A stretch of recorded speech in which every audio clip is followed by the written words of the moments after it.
SMPD Originals. True stories. Real lessons. ଆଜି ଆମେ ଏକ ଏମିତି କାହାଣୀ ବିଷୟରେ କଥା ହେବା ଯାହା ନିଜ କ୍ୟାରିୟର ଆରମ୍ଭ କରୁଥିବା ସମସ୍ତଙ୍କ ପାଇଁ ଏକ ଶିକ୍ଷା। ଦେଖନ୍ତୁ, ଏଇଟା କେବଳ ଏକ କାହାଣୀ ନୁହେଁ, ବରଂ ଜଣେ ମେଣ୍ଟରଙ୍କ ପରାମର୍ଶ ଭାବରେ ଏହାକୁ ଦେଖନ୍ତୁ। ଏକ ଏମିତି ଭୁଲ ବିଷୟରେ ଯାହା ଅନେକ ଉଚ୍ଚାକାଂକ୍ଷୀ ଯୁବକ ଅଜାଣତରେ କରିବସନ୍ତି, ଆଉ ସେଥିରୁ କେମିତି ବାହାରି ହେବ ସେ ବିଷୟରେ ବି।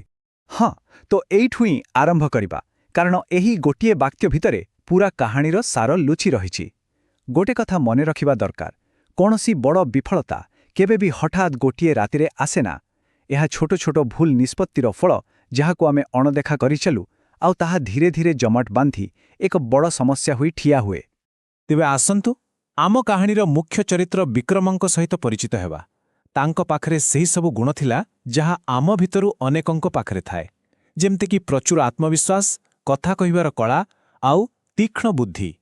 ଏ ଗୁଣଗୁଡ଼ିକ ନିଜେ ଖରାପ ନୁହେଁ, କିନ୍ତୁ ସବୁ ଜିନିଷର ଏକ ସୀମା ଥାଏ, ଆଉ ଯେତେବେଳେ ସେହି ସନ୍ତୁଳନ ବିଗିଡ଼ିଯାଏ, ସେତେବେଳେ ହିଁ କାହାଣୀରେ ଏକ ନୂଆ ମୋଡ଼ ଆସେ। ଆଉ ଏଇଠି ହିଁ ପ୍ରକୃତ ସମସ୍ୟାର ଆରମ୍ଭ। ଏମିତି ଭାବନ୍ତୁ, ଆତ୍ମବିଶ୍ୱାସ ହେଉଛି ଗାଡ଼ିର ଏକ୍ସେଲରେଟର। ଏହା ଆମକୁ ଆଗକୁ ବଢ଼ିବାରେ ସାହାଯ୍ୟ କରେ। କିନ୍ତୁ ଅତି ଆତ୍ମବିଶ୍ୱାସ ହେଉଛି ବ୍ରେକ୍ ନଥିବା ଗାଡ଼ି ଚଳାଇବା ଭଳି। ଏହା ସିଧା ବିପଦକୁ ଡାକେ। ବିକ୍ରମଙ୍କ କ୍ଷେତ୍ରରେ ବି ସେଇଆ ହେଲା। ତାଙ୍କର ଆତ୍ମବିଶ୍ୱାସ କେତେବେଳେ ଯେ ଅତି ଆତ୍ମବିଶ୍ୱାସରେ ବଦଳିଗଲା, ସେ ନିଜେ ବି ବୋଧେ ଜାଣିପାରିଲେନି।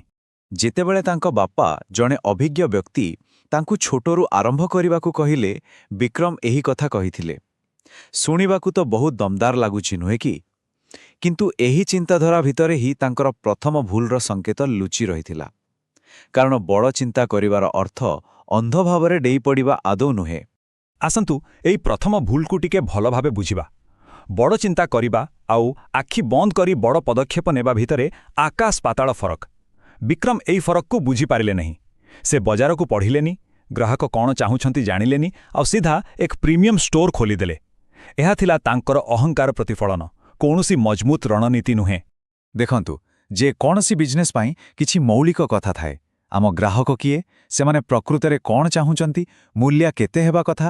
କିନ୍ତୁ ବିକ୍ରମଙ୍କର ଅହଙ୍କାର ତାଙ୍କୁ ଏସବୁ ପ୍ରଶ୍ନ ପଚାରିବାକୁ ଦେଲା ନାହିଁ। ତାଙ୍କୁ ଲାଗିଲା ଯେ ସେ ଏସବୁର ଉତ୍ତର ଆଗରୁ ହିଁ ଜାଣନ୍ତି, ଆଉ ଏହା ହିଁ ଥିଲା ତାଙ୍କର ସବୁଠୁ ବଡ଼ ଭ୍ରମ। ଆଉ ଫଳାଫଳ ଠିକ୍ ସେଇଆ ହିଁ ହେଲା, ଯାହା ହେବାର ଥିଲା। ଏହି ଟେବୁଲ ପୂରା କାହାଣୀଟାକୁ କହିଦେଉଛି। ପ୍ରଥମ ମାସରେ ନୂଆ ଦୋକାନର ଉତ୍ସାହରେ ବିକ୍ରି ତ ଭଲ ହେଲା, କିନ୍ତୁ ଯେତେବେଳେ ବାସ୍ତବତା ସାମ୍ନାକୁ ଆସିଲା, ତାଙ୍କ ଅନୁମାନର ମୂଳଦୁଆ ଦୋହଲିଗଲା। ବିକ୍ରି ଧୀରେ ଧୀରେ କମିବାକୁ ଲାଗିଲା। ଆଉ ଏଇଠି ଦେଖନ୍ତୁ, ଅହଙ୍କାର କେମିତି କାମ କରେ। ଯେତେବେଳେ ଫଳାଫଳ ଖରାପ ଆସିଲା, ବିକ୍ରମ ନିଜ ରାସ୍ତା ବଦଳାଇବା କଥା ଚିନ୍ତା କଲେନି, ବରଂ ସେ ସେହି ଭୁଲ ରାସ୍ତାରେ ଆହୁରି ଜୋରେ ଗାଡ଼ି ଚଳାଇଲେ। ଅଧିକ ଟଙ୍କା, ଅଧିକ ସମୟ, ସବୁକିଛି ସେହି ଭୁଲକୁ ଠିକ୍ ପ୍ରମାଣିତ କରିବା ପାଇଁ ଲଗାଇଦେଲେ। ଆଉ ଏହା ଆମକୁ ବିକ୍ରମଙ୍କ ଦ୍ୱିତୀୟ ବଡ଼ ଭୁଲ ଆଡ଼କୁ ନେଇଆସେ। ଏହା ଏକ ମାନସିକ ଜାଲ, ଯେଉଁଥିରେ ଆମେ ସମସ୍ତେ ବେଳେବେଳେ ଫସିଯାଉ। ଆମେ ବର୍ତ୍ତମାନର ସମସ୍ୟା ସମାଧାନ କରିବା ପରିବର୍ତ୍ତେ ଅତୀତରେ ନେଇଥିବା ଭୁଲ ନିଷ୍ପତ୍ତିକୁ ଯେମିତି ହେଲେ ବି ଠିକ୍ ବୋଲି ପ୍ରମାଣିତ କରିବାକୁ ଜିଦ୍ ଧରୁ। ଅହଙ୍କାର ଆମକୁ ଆଗକୁ ବଢ଼ିବାକୁ ଦିଏ ନାହିଁ, ଏହା ଆମକୁ ପଛରେ ବାନ୍ଧି ରଖେ। ଟିକେ ସେହି ମୁହୂର୍ତ୍ତକୁ କଳ୍ପନା କରନ୍ତୁ। ଅନ୍ଧାର ଦୋକାନରେ ବିକ୍ରମ ଏକା ବସିଛନ୍ତି। ତାଙ୍କ ଅତି ଆତ୍ମବିଶ୍ୱାସର ମିଛ ମହଲଟି ସେତେବେଳକୁ ପୂରା ଭାଙ୍ଗି ସାରିଥିଲା, ଆଉ ତାଙ୍କ ସାମ୍ନାରେ କେବଳ ଥିଲା କଠୋର ବାସ୍ତବତା ଆଉ ନିଜର ବିଫଳତା। କିନ୍ତୁ ସେହି ଅନ୍ଧାର ଭିତରେ ସେ ନିଜକୁ ଗୋଟିଏ ପ୍ରଶ୍ନ ପଚାରିଲେ, ମୋର ଭୁଲ କେଉଁଠି ହେଲା? ଆଉ ଜାଣିଛନ୍ତି, ଏହି ସାଧାରଣ ପ୍ରଶ୍ନଟି ହିଁ ଥିଲା ସବୁଠୁ ଗୁରୁତ୍ୱପୂର୍ଣ୍ଣ ମୋଡ଼, କାରଣ ଏହା ଥିଲା ଆତ୍ମସମୀକ୍ଷାର ଆରମ୍ଭ। ଏକ ଏମିତି ମୁହୂର୍ତ୍ତ ଯେଉଁଠି ଅଧିକାଂଶ ଲୋକ ପଣ୍ୟକୁ ଦୋଷ ଦେଇ ଆଗକୁ ବଢ଼ିଯାଆନ୍ତି। ଜଣେ ମେଣ୍ଟର ହିସାବରେ ମୁଁ କହିବି, ଏଇଟା ଗୋଟେ ବହୁତ ବଡ଼ ସାହସର କାମ। ବଜାରକୁ, ଲୋକଙ୍କୁ ବା ନିଜ ଭାଗ୍ୟକୁ ଦୋଷ ଦେବା ସବୁଠୁ ସହଜ। କିନ୍ତୁ ନିଜ ଭୁଲର ଦାୟିତ୍ୱ ନିଜେ ନେବା, ସେଇଠୁ ହିଁ ପ୍ରକୃତ ପରିବର୍ତ୍ତନ ଆରମ୍ଭ ହୁଏ। ଆଉ ବିକ୍ରମ ସେହି ସାହସ ଦେଖାଇଲେ। ଏବଂ ଏହି ଆତ୍ମସମୀକ୍ଷା ତାଙ୍କୁ ଜଣେ ଅଭିଜ୍ଞ ବ୍ୟବସାୟୀଙ୍କ ପାଖକୁ ନେଇଗଲା। ସେ ତାଙ୍କୁ କୌଣସି ଲମ୍ବା ଚଉଡ଼ା ଭାଷଣ ଦେଲେନି, କେବଳ ଗୋଟିଏ ପ୍ରଶ୍ନ ପଚାରିଲେ। ଏକ ଏପରି ସରଳ କିନ୍ତୁ ଶକ୍ତିଶାଳୀ ପ୍ରଶ୍ନ, ଯାହା ବିକ୍ରମଙ୍କର ସବୁ ବାହାନା ଏବଂ ଭ୍ରମକୁ ଗୋଟିଏ ମୁହୂର୍ତ୍ତରେ କାଟିଦେଲା। ଏହା ଥିଲା ସେହି ମେଣ୍ଟରଙ୍କଠାରୁ ମିଳିଥିବା ପ୍ରଥମ ଶିକ୍ଷା। ଆମେ ଭାବୁ ଯେ ବିଜନେସରେ ଆତ୍ମବିଶ୍ୱାସ ସବୁ କିଛି, କିନ୍ତୁ ପ୍ରକୃତ କଥା ହେଉଛି ସ୍ପଷ୍ଟତା। ଆପଣ କ'ଣ କରୁଛନ୍ତି, କାହିଁକି କରୁଛନ୍ତି, ଏହା ବିଷୟରେ ସ୍ପଷ୍ଟତା। କାରଣ ସ୍ପଷ୍ଟତା ବିନା ଆତ୍ମବିଶ୍ୱାସ ଆପଣଙ୍କୁ ବିନାଶ ଆଡ଼କୁ ହିଁ ନେଇଯିବ। ଆଉ ଏହା ଥିଲା ଦ୍ୱିତୀୟ ଶିକ୍ଷା, ଯାହା ଆହୁରି ଗଭୀର। ଦେଖନ୍ତୁ, ଭୁଲ ସମସ୍ତେ କରନ୍ତି। ଭୁଲ କରିବାଟା ସମସ୍ୟା ନୁହେଁ।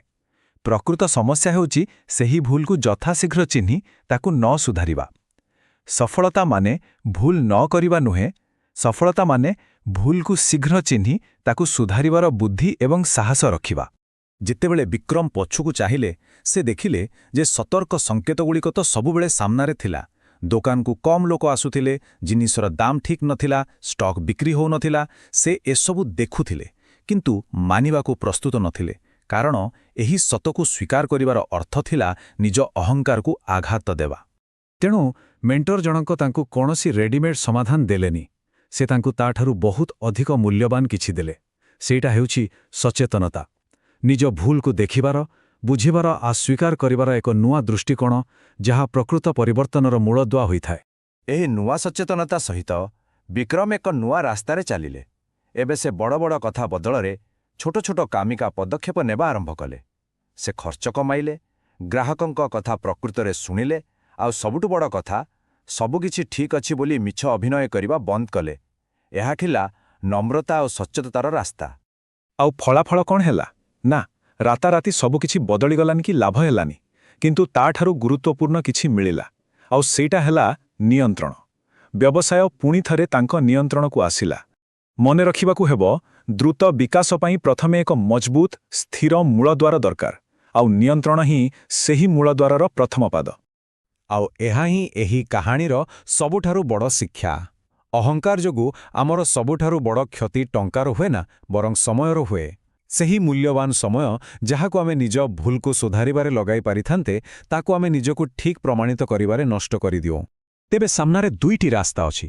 ପ୍ରଥମଟି ହେଉଛି ଅହଙ୍କାରର ରାସ୍ତା, ଯେଉଁଠି ନିଜ ଅତୀତର ଭୁଲକୁ ଘୋଡ଼ାଇବାକୁ ଚେଷ୍ଟା କରାଯାଏ। ଆଉ ଦ୍ୱିତୀୟଟି ହେଉଛି ସଚେତନତାର ରାସ୍ତା, ଯେଉଁଠି ଭୁଲକୁ ଶୀଘ୍ର ସ୍ୱୀକାର କରି ନିଜ ଦିଗକୁ ସୁଧାରି ନିଆଯାଏ। ବାଛିବାର ଦାୟିତ୍ୱ ଆମର।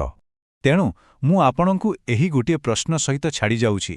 ନିଜ କ୍ୟାରିୟରରେ, ନିଜ ଜୀବନରେ ପ୍ରକୃତ ଲକ୍ଷ୍ୟ କ'ଣ ହେବା ଉଚିତ? ନିଜ ଅହଙ୍କାରକୁ ରକ୍ଷା କରିବା ନା ନିଜ ଦିଗକୁ ସୁଧାରିବା? ଏହି ପ୍ରଶ୍ନର ଉତ୍ତର ହିଁ ଆଗାମୀ ଯାତ୍ରାକୁ ନିର୍ଦ୍ଧାରିତ କରିବ।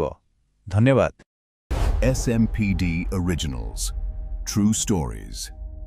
Real lessons.